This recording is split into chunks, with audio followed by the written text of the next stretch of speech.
Hey, are you here? Well, I'm here, but so are you. What a coincidence!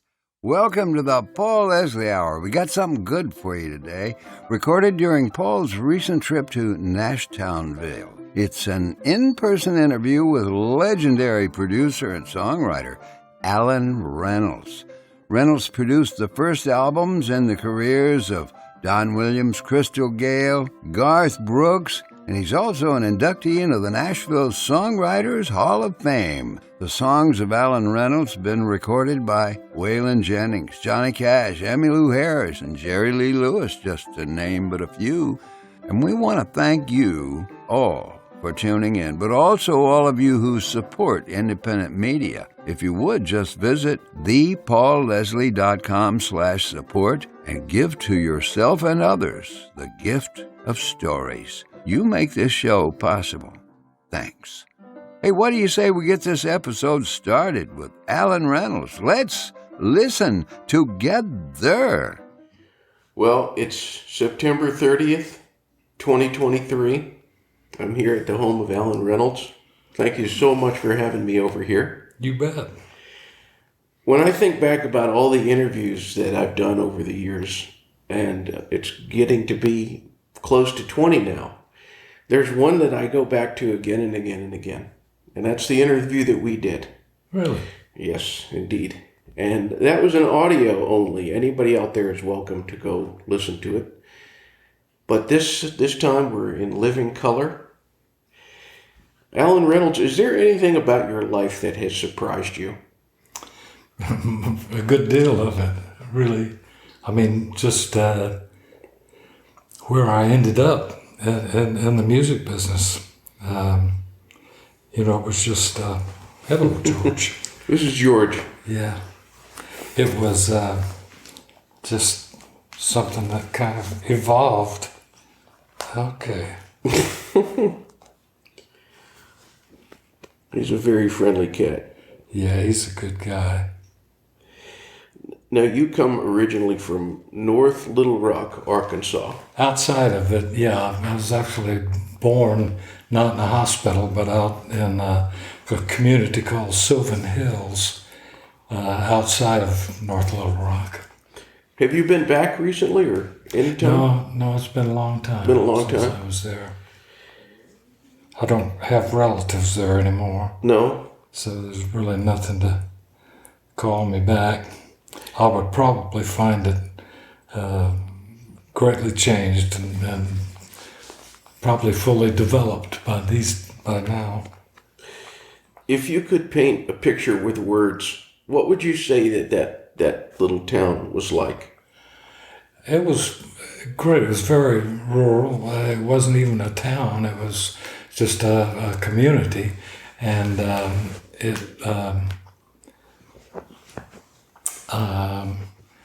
my grandparents' house, George, come on. My grandparents' house was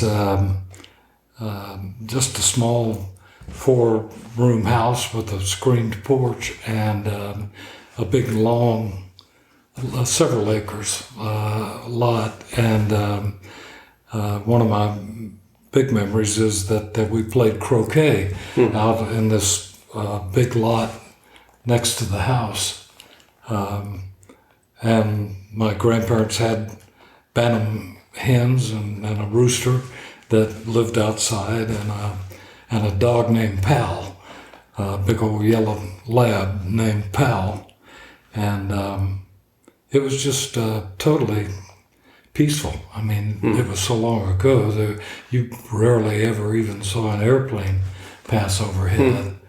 So it was pretty much out in the country. You know, the last interview that we did, Garth Brooks was kind enough to allow me to ask him a question, and I asked him, what does Allen Reynolds mean to you? And he said a few things, but one of the things he kept pushing was that you had a confidence, but also a humbleness at the same time.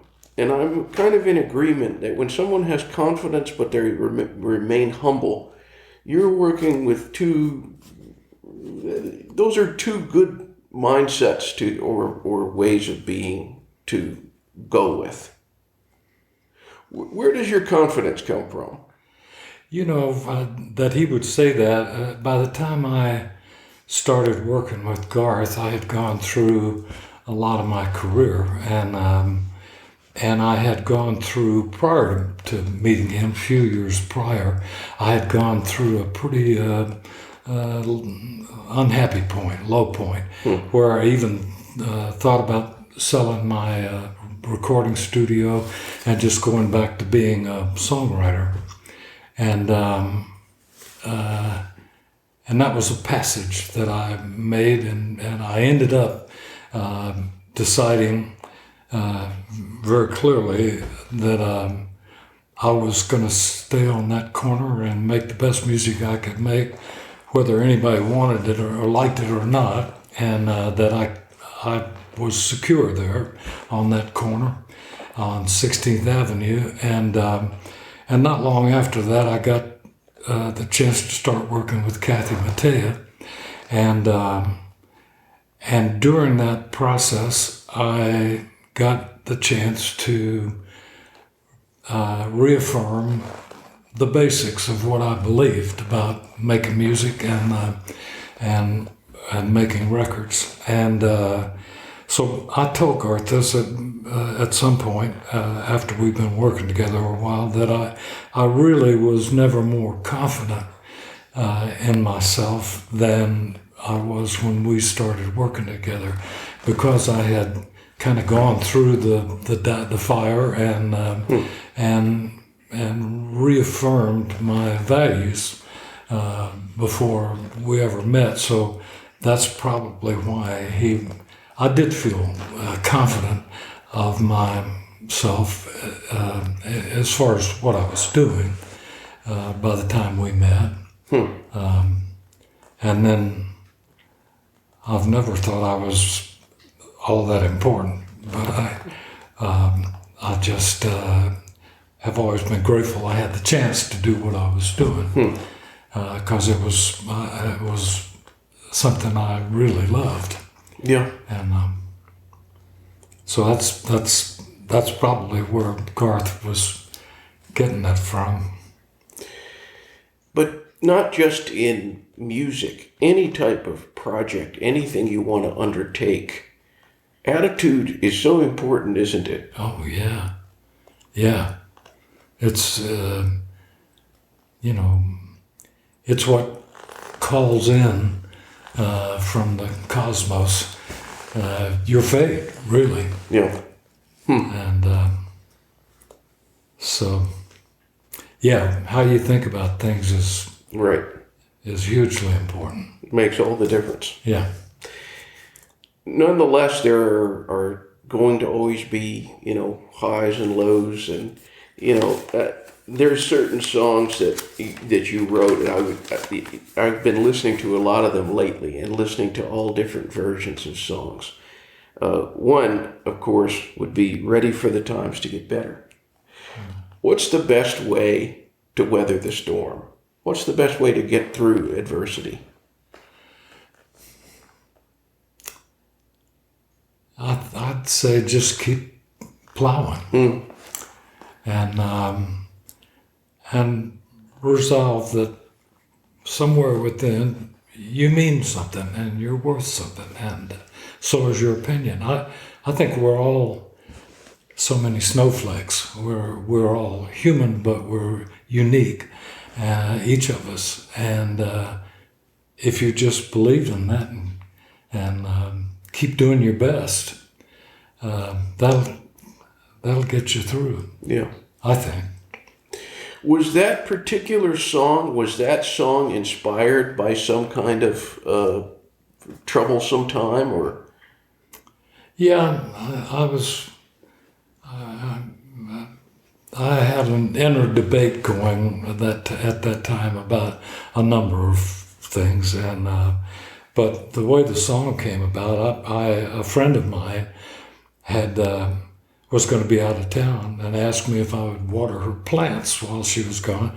So I'd gone by her. She was a songwriter, and I had gone by her house to water her plants, and there was her upright piano there, and so I'm not a piano player, I'm a strummer, and can play a few chords, but I sat down at her piano and spent at least half an hour just noodling around on it and not really inspiring myself, and then I got up to leave, took about 2 steps, and that song just shot through my head. I spun around, sat back down at the piano, and went exactly to the chord that was in my head. And it was not like anything I'd been doing for that half hour.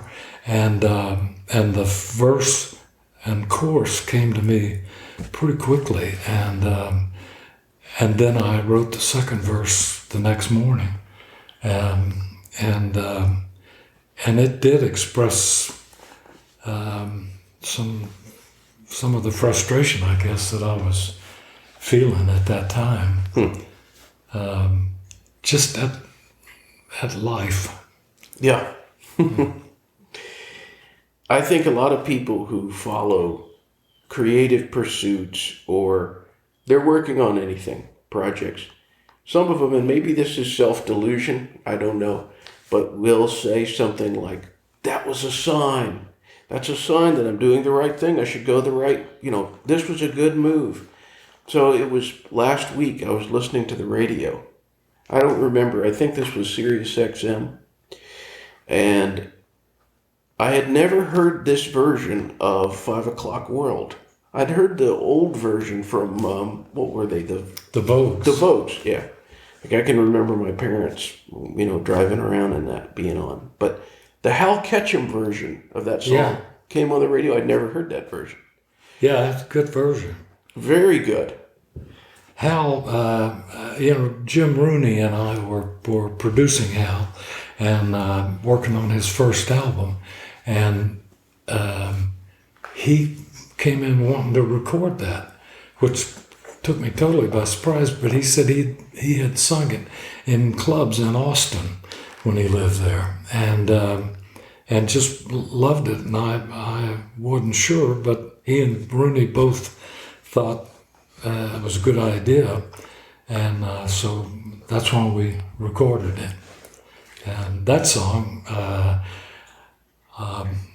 I've spent about 5.5 years working for a bank in Memphis, Tennessee, and moonlighting the music during that time. And I had a writing contract with Screen Gems Publishing Company through their Nashville office. So Dickie Lee and I were writing for them, and we co-wrote a lot, and we would write up a batch of songs and then come to Nashville on a weekend and make demos of those recordings. So that song came to me like a number of my songs have come to me melody first, and I really liked the melody, but wasn't sure where to go with it, and just kind of would mess with it. And one day I came home from work at the bank, and the lyrics started falling out, and I was happy with them, and it was right out of my life at that time.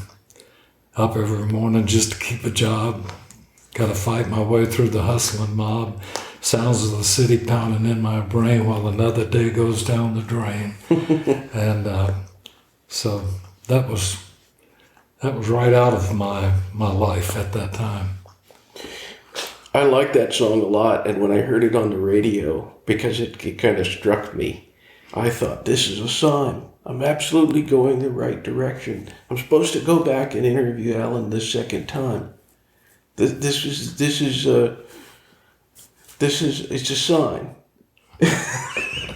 But maybe, do you think maybe we look at things like that and we're going the way we want to go, and we want that affirmation? Yeah, That's possible. Do reviews matter? You work hard and produce a record, and then you either have writers who say it's great, they're indifferent to it, or in some cases, a reviewer says they don't like something. Do they matter to you? Not a lot. What matters a lot more to me, or always did, was feedback I might get from my peers and people that I knew whose appreciation for music was a little more known to me and a little more real. Critics have to try to think of something to say, Right. And you know, sometimes it's worth paying attention to, and sometimes it isn't. Yeah. My friend Jack Clement had a habit of pointing out that experts were often wrong. Yes. And some of the worst feedback I got over the years was from the industry, specifically from record labels, who astonishingly seldom knew when they heard something Yeah. whether it was good or not. That's surprising. It's still surprising to me that labels had such a hard time finding someone to be on their staff who really had a gut feeling for music, and because often they were just marketing people, and most of them are scared of what radio might think. Right. So, you know, I appreciated it when I got a good review, but Yeah. I didn't lay a whole lot of stock in it. There was something I read in a newspaper one time. Jimmy Buffett was commenting to someone, and he said that he only read the reviews when they were good. That's a good policy. And he said, because I'm trying as hard as I can. Yeah, Yeah. yeah, and you're closer to it than anyone, and you know what you're trying to accomplish, and you have to go with your own gut instincts and trust that, you know. But with enough experience, you can get to where you can trust your gut instincts after you learn enough and have a good enough feel for what you're doing. And, you know, one of the basics of entertainment is that you're trying to surprise people pleasantly. Right. And so it isn't like a lot of critics, a lot of marketing people with record labels, they're dealing in history, what the last record did, Right. what radio said the last time, and you know, it's if you're an entertainer, you're thinking about your next show. Right. You're out into the future, into what's coming, and that takes a certain a gift and a certain kind of experience to do that, to learn to give your audience a pleasant surprise. Right. So, Well, speaking of surprise, I think there's a certain moment in the first famous Garth Brooks live album, which you produced. I think of any live album, I've listened to that the most, because it's just such a great live record. thank you.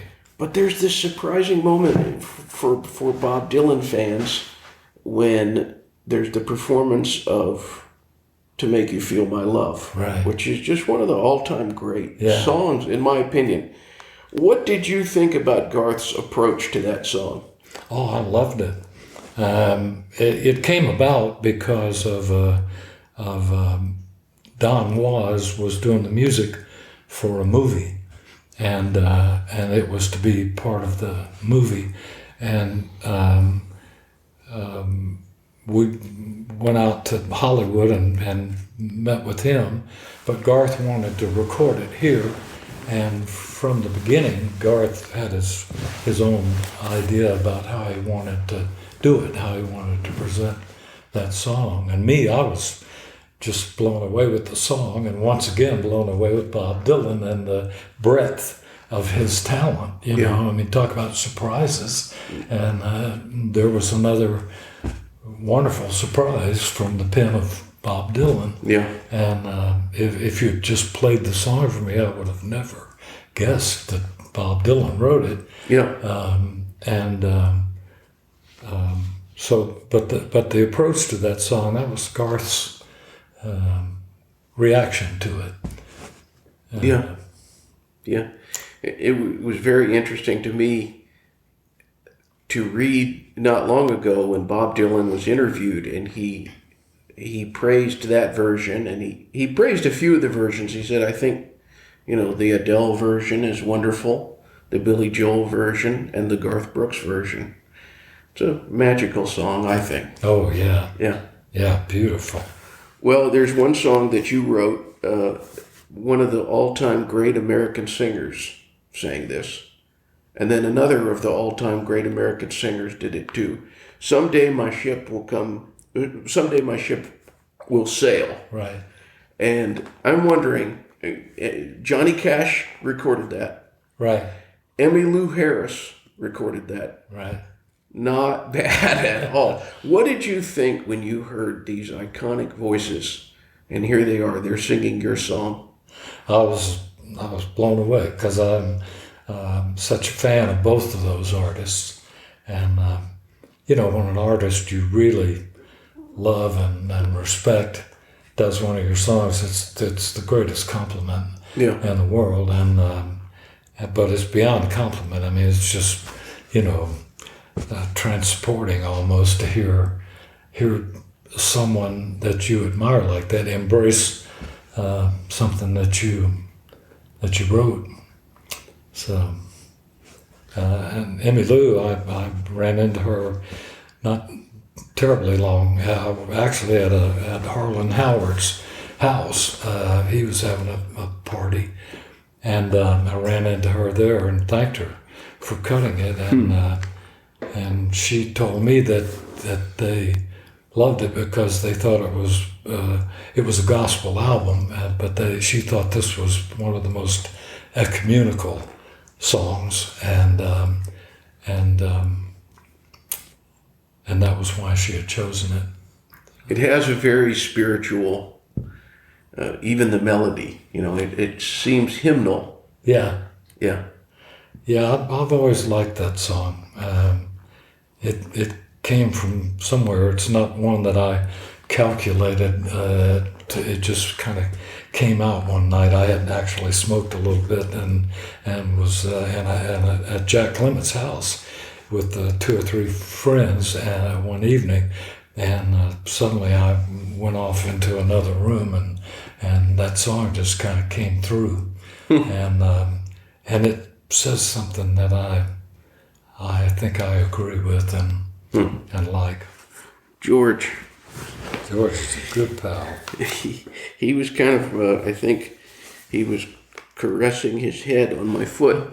So, if anybody is wondering why I was looking down, it was at George. What makes a good song a good song? Well, that's a good question. I don't know. I just don't know how to define that.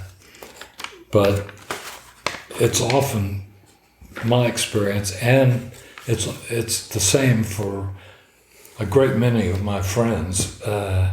When you hear something that really touches you, you get bumps, chill bumps on your arm or up and down your spine, and that's an interesting phenomenon. Yeah. But I don't know if I can define it beyond that.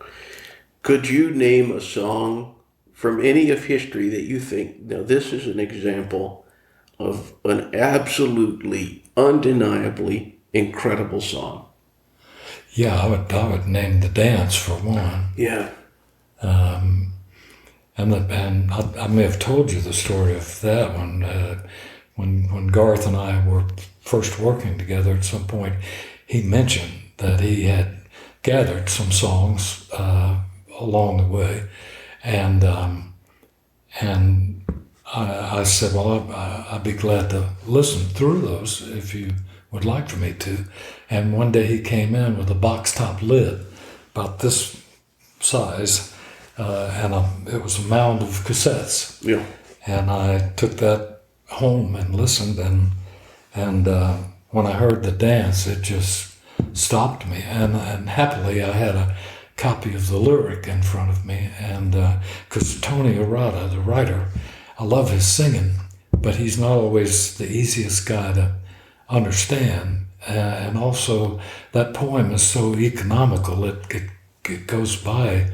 It's like so sparse but so deep, and so it helped a lot having that lyric sheet there. But I listened to it several times, and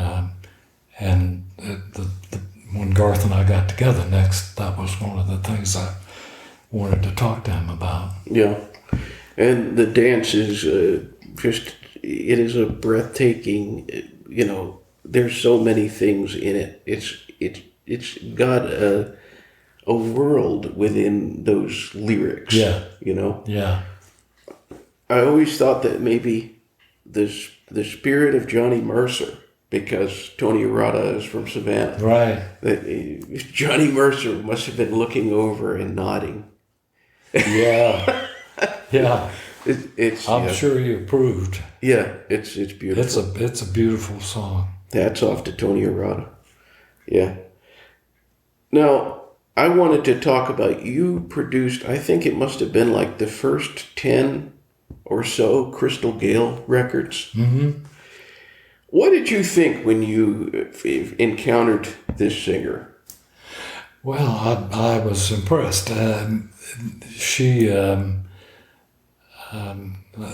was the assignment was given to me by Larry Butler at Capitol Records, and it was to cut a single. That was our commission, and she and her husband came to the studio, and I had a piano player there, and she sang "Wayward Wind" and maybe a couple of other things live for me. And she had a very impressive voice, and was just really nice and smart and young, and the fact that she was Loretta Lynn's sister, I already knew that, her baby sister, and it was a really nice meeting. So we went to work. She was traveling some, doing shows, and we went to work to find material for cutting a single. And it was a song of mine called "Wrong Road Again" that we cut, and we also cut a song Sandy Mason wrote called "When I Dream." And "When I Dream" appeared on the very first album that we did, but the single was "Wrong Road Again," which I wrote, and I didn't want to use "When I Dream" for a B-side because it was too wonderful a song to be a B-side. And so she had recorded a few songs with a guy named Kelso Hurston, who was at that time managing the label when she was signed. And so I dug back into the archives and used one of the things he had produced for the B-side of that single. And then later, after she had been, a few years later, after she'd been singing "When I Dream" as an encore number on stage, and you could hear a pin drop. And her affection for that song had grown and grown, and she wanted to re-record it. So we did another version, and that's the one that came out as a single, and she titled that album "When I Dream." And it's one of the classic songs of country music, I think. But working with Crystal was a wonderful experience. She was very versatile, and she was game. And you would think that being Loretta's baby sister, she would have been more locked into an earlier traditional country aspect, and she wasn't. She was game. She was ready to experiment and wide open for the kinds of songs that she sang.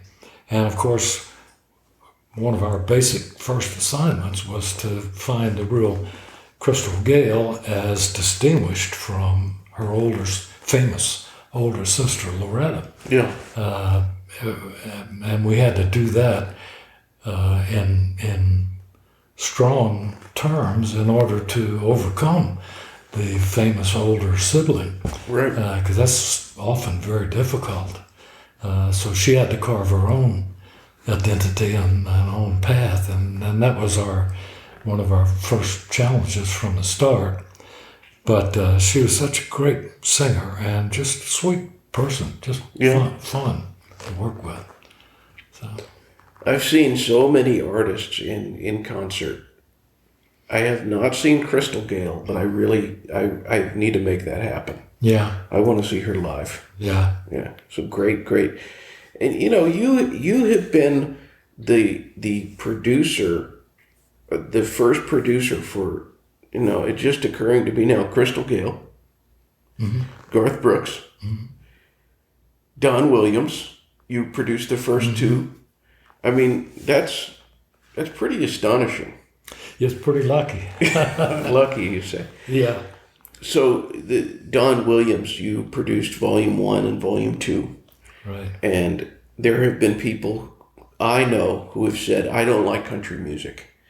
And I have some Don Williams old vinyl records. And they say, what's this? This is wonderful. Right. Do you have any story from your time with Don Williams?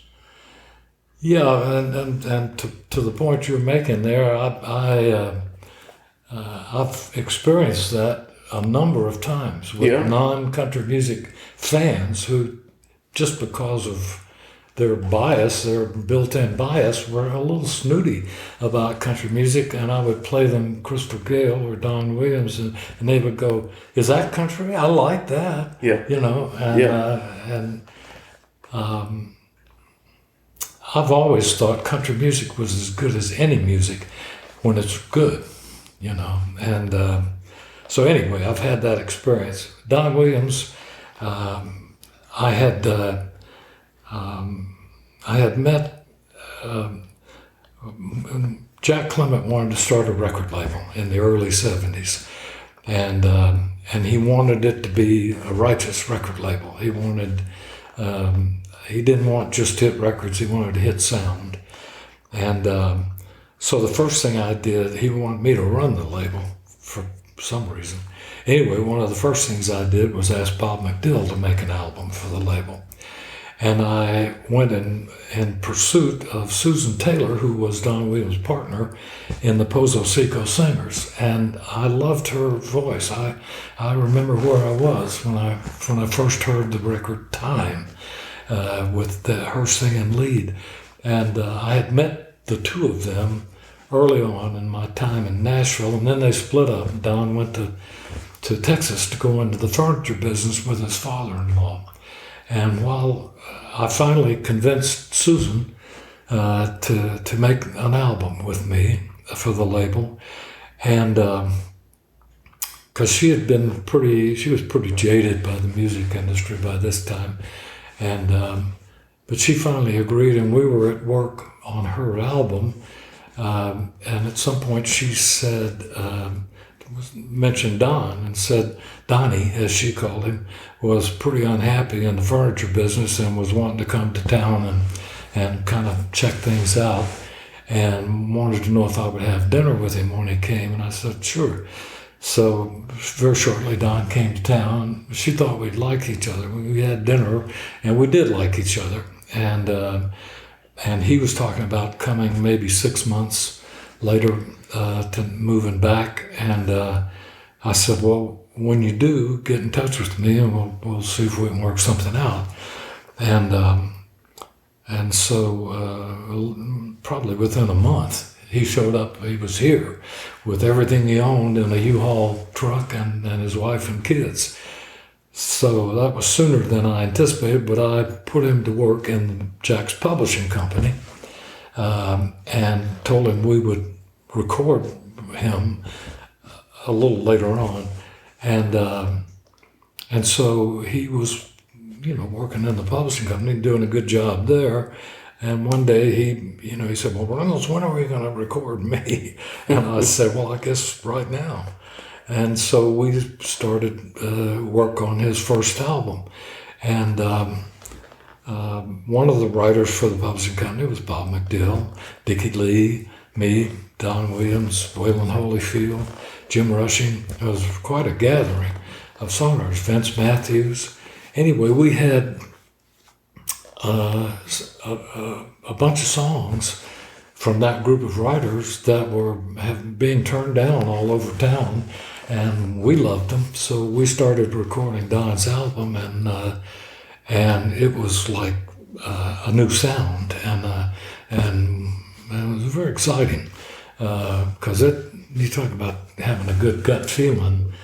I had a great feeling about that music, and when we finished that album, I remember going home with my first vinyl test pressing and putting it on the record player, lying down on the floor and listening to that album and feeling great about it and thinking to myself, I will love that album just as much 10 years from now as I do today. It's not only good, it will wear well. And it made Don Williams a star. And it had some classic pieces on there. Amanda by Bob McDill, it's just, and Jack Clement, when he heard Amanda, he wrote on a yellow legal pad, Amanda, exactly as good as Shakespeare, signed Jack H. Clement. But working with Don was great. We were like brothers, and I was committed to. I thought he could do anything he wanted. I thought he could be an artist. He was a good writer. I thought he could be a good producer if he wanted to do that. And so I was into trying to teach him everything I knew. And when he started having hits, he asked me how. This was still in the day of the nudie suits and all of that. He asked me how he should dress for public appearances. I said, I think you should dress like you dress. Your blue jeans jacket and your blue jeans and boots. And that's how he dressed. He later added the hat. But first album cover, he doesn't have that hat. And he's in his blue jeans. And it's real. And his music was real. And it pleased me very much. It was a new sound. Well, if anybody is into Don Williams, you inevitably, if you get into it, you're going to start thinking about McDill. Yeah. Because Bob McDill wrote, not just for Don Williams, but just some incredible songs. I did an interview with Bob McDill at his house this year, and he put me completely at ease. I was very comfortable. He was very welcoming. Then there was a certain point about midway through the interview, and I thought, this guy wrote Amanda. Yeah. This guy wrote Good Old Boys Like Me. And for just a moment, I thought, wow. Yeah.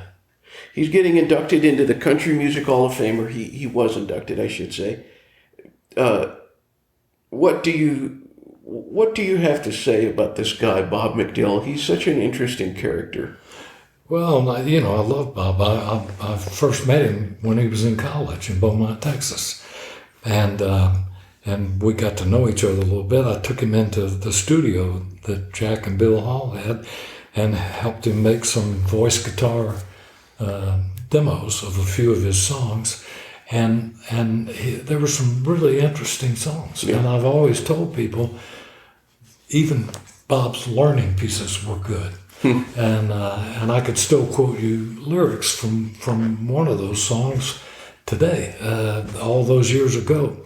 And so after Dickie Lee and I left Beaumont and moved back to Memphis, and we started our own little publishing company, Bob and I kept in touch, and he would periodically send me songs, and we got we were pitching them around. We got one cut by Sam the Sham and one cut by Perry Como, and I just always was taken with his very unique musical voice, and encouraged him. And when Dickie and I decided to move to Nashville, I encouraged him to move, to come up and have a look here. And he wasn't sure, because he really didn't think of himself as a country artist. But I remember after he did move here, he was still kind of uncertain about it. And I remember one day saying, "McDill, this town is your meat, and you're going to be great here." And he just wrote a very literate kind of music. And Good Old Boys Like Me is one of the best songs I ever heard. It's also one of the best recordings of one of the best songs I ever heard. Yeah. And it's just strikingly, stunningly beautiful. Yeah. And it doesn't get better than that. But for me, the first most attractive thing about Nashville was always the songwriters who came from here. And you can go down a list of these giant songwriters who made their home here. And McDill has created his own place among the pantheon of great songwriters. And I'm very proud of him for this induction into the Hall of Fame. That's poetic justice in my view, for him to be inducted into the Country Music Hall of Fame. Yeah? As a songwriter, yeah. Why do you say that? Well, it's just songwriters are very much appreciated in Nashville, but they're not. It's a newer thing. I got you. For the Hall of Fame to acknowledge songwriters, right? And it's not as frequent as they induct artists. And there are so many writers in Nashville to choose from, and I don't think there's a better choice to be made than Bob McDill. Yeah. And so that's very just and happy news. Yeah. Congratulations, Bob McDill, for sure. Yeah. And it's wonderful. Like, I was very excited when Dean Dillon was inducted. I thought that's fitting. Yeah. You know, anybody who writes Tennessee Whiskey. Yeah. And some of the other ones, I mean, goodness. Yeah. Yeah. He wrote some hits for Crystal Gayle. I still remember being at my studio on a Saturday, and Crystal and I were recording, working on an album, and I was feeling kind of desperate for songs, and I had this reel-to-reel tape from Bill Hall, who was publishing Bob by that time, and hi buddy, and on that tape there were 3 songs by Bob McDill, and we got all 3 of them. And 2 of them were #1 songs for Crystal, and the other one was an encore number for Years and Years. I can remember how my spirits lifted. I called Bill Hall on a Saturday to thank him for this tape that he had sent me. So Bob has made his mark with a lot of artists. And of course, Don Williams, that was just a perfect marriage. Yeah. The last interview we did, you were mentioning the song that you wrote, I Recall a Gypsy Woman. Uh-huh. And you said that you really liked that song in particular. Yeah. And it's a very atypical song, I think. I like the song a lot, but it is certainly very different. Yeah. Where did this idea come from? I'm not sure, but McDill and I wrote it, right. And I remember I had a writing room out behind the house that I lived in Memphis, and I remember being out there working on that song with him, and we got it started, and and it started feeling good, and we didn't finish it that night, and we worked on it another night and yet another night. And I loved the fact that Bob was a writer who didn't get in a hurry to finish a song if it was worth your time, because that's the way I always felt. And yeah, I've worked with other writers who just, wanted to get it done and finish it, and would shove any old kind of line in there to be able to leave and say, we finished it. And we took our time with that song because we really liked it. And then we finished it during the time that I was commuting to Nashville, and sang it for a few people up here, and, got good feedback on it. But McDill and I, neither one really sang that song, did it justice. We could sing it, but we didn't do it justice.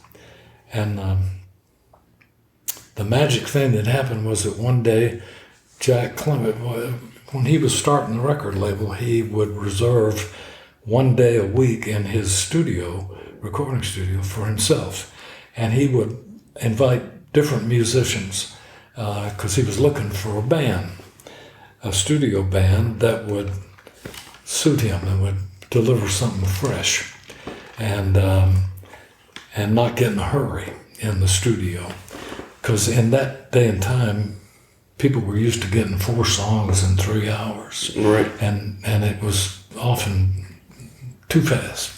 And in Memphis, where I was working, a session usually lasted 5 hours. Yeah. Because we were looking for some creative thing. And anyway, so this morning I showed up, and Jack said he'd run into Waylon the night before, Waylon Jennings, who was one of the voices that called me to Nashville, and just a hero of mine.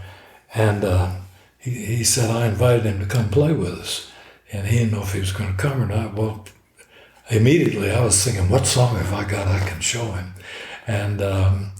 And he did show up, and at some point, I went upstairs in the studio, and there was Jack and Waylon sitting talking, and a couple of songwriters sitting on the floor. And I joined the songwriters, and at some point, Waylon got up and said, I'll be right back, and went downstairs. While he was gone, I started singing I Recall a Gypsy Woman. And my songwriter pals knew the song and kind of joined in, strumming and singing. Waylon came back about halfway through and kind of froze, listening to it, and looked at Jack and said, I could do that song. I nearly died. And Jack got up and we went downstairs. Several of us went into the studio with Waylon, and were playing, and Jack pretty quickly weeded us all out, and until there was just Waylon with a guitar, Jim Isbell on drums, and Joe Allen on bass, and they cut that song, and it was so good. It was just chill bump city, and they were in there listening to the playback, and there's Jack and Waylon at the console, and the rest of us standing around, and at some point, Jack's putting echo on the bass drum, and they're listening, and Waylon looks at Jack and he said, by God, I can sing, can I?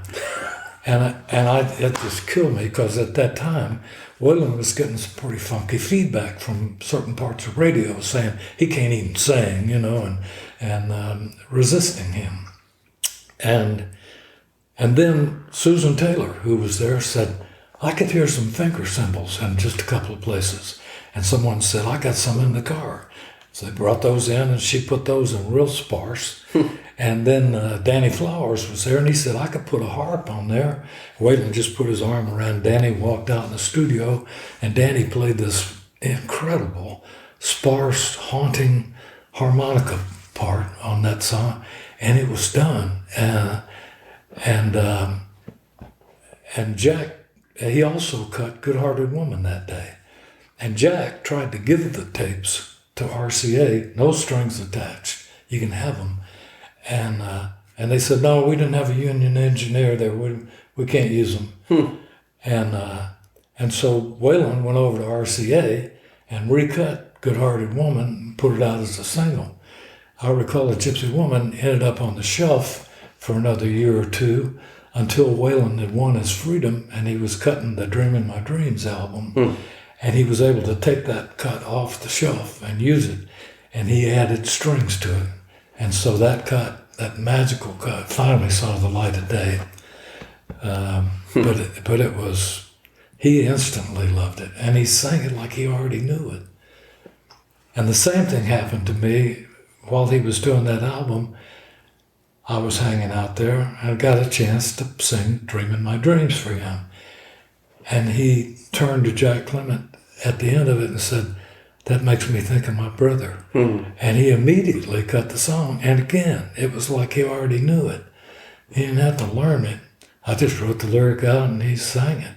And it was gorgeous and sparse and and he titled his album. And that album is like the watershed of his career. Yeah. It's a thing of beauty. And that song, Dreaming My Dreams with You, that was the last thing that I listened to before I fell asleep last night. That song has this kind of ethereal, and a lot of singers have done that song. Right. That's a lot of singers have said, I got to record that. Jamie Johnson did it. Patti Loveless, didn't she? Mm-hmm. Crystal Gayle? Mm-hmm. Martina McBride. There are a bunch of others. It's my most recorded song. The Cowboy Junkie, or Cowboy Junkies. Cowboy Junkies, yeah. But it's, a lot of people have done that one. What do you think it is about that song that appeals to singers so much? I'm not sure. But it's an honest song. It reflects where I was at that time inwardly, and I didn't remember it, but I had written that melody first and put it on a cassette, and then I'd kind of forgotten about it. And one morning I came into the office, it was quiet, and I sat down and wrote the first verse and the chorus, and that they just kind of came through, and it was to that melody. And I really liked it.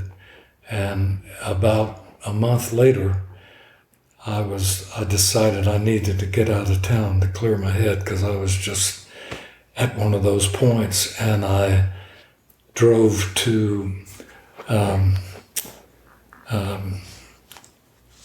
the East Coast overnight, and I wrote that song on the way, the second verse on the way, and it was really my reaction to the first verse. The first verse is like really sad. I hope I won't be that wrong anymore. Maybe I've learned this time. I hope that I find what I'm reaching for the way that it is in my mind. Someday I'll get over you, I'll live to see it all through, but I'll always miss dreaming my dreams with you. And then the second verse says, but I won't let it change me, not if I can. I'd rather believe in love and give it away as much as I can to those that I'm fondest of.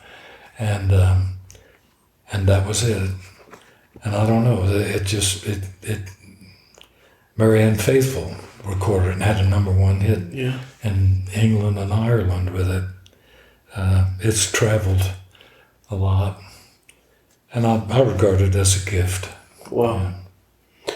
Beautiful, beautiful song. Definitely. Is there a favorite rendition of the songs you've written? Has there been a particular version someone did that you think this is the best take on an Allen Reynolds song? Well, I would probably, I don't know, I'd be a hard choice, but I would probably inevitably turn to Waylon and both of those songs, Dreamin' My Dreams and Gypsy Woman. I'm such a fan of Waylon. I never have known any other artist who can beat him at delivering a song, and especially a song that he relates to. And So I would probably, and they're both, in both those songs, in his hands, he did them so simply. And so the song and his performance are just there. And they were first takes. There was no overdubbing, no patching, no nothing. That's just Waylon giving a performance. And, as a producer, what you're after is songs that people can't forget, and then what you're after is a performance. And the reason I've always loved records is that you're trying to capture a performance that stands up to repeated listening, and it continues to affect you. And whereas live I can appreciate, but the sound is variable and the audiences are variable, and it's a passing moment. But a record is for the record. Yeah. You've always got it, and it's the performance that you're after, to get that magic performance that delights people and stands the test of time, and that's always been the most intriguing aspect of producing records for me, is to get that performance. Wow. Well, as we wrap up here, you've shared so many great stories, and it occurs to me, the recording is something that we all get to enjoy again and again and again and again. We get to hear the dance over and over again. We get to, listen to those first two Don Williams records, or all of them, let's just say. But you've gotten a chance to witness a lot of magic moments. Yeah. What has it been like? My last question, what is it like to have that perspective? To sit there and watch magic unfold? It's the biggest thrill in the world. It's just inexplicable. It's like a moment in time that's captured, and it's there for good. It's the best feeling in the world.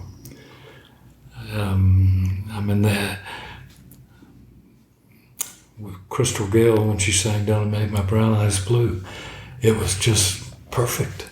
Yeah. And that was an original performance. No overdubs, no patching. It was the way it happened from everybody. Nobody patched anything. The band gave a performance. And as a producer, that's what you're trying to do, is get that magic performance from everybody in the room. And it's the best feeling in the world.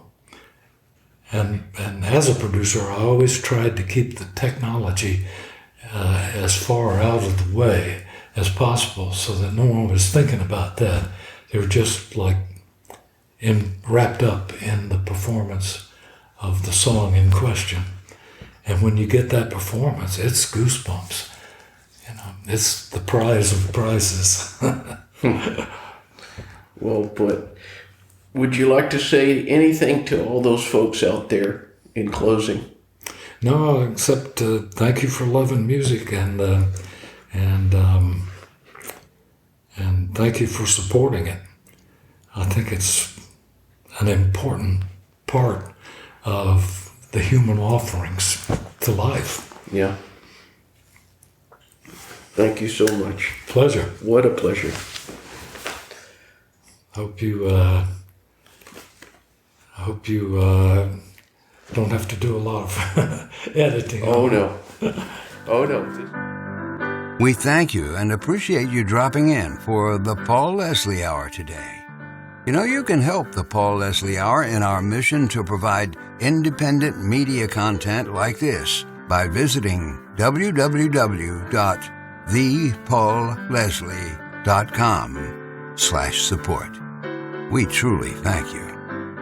This is your announcer speaking.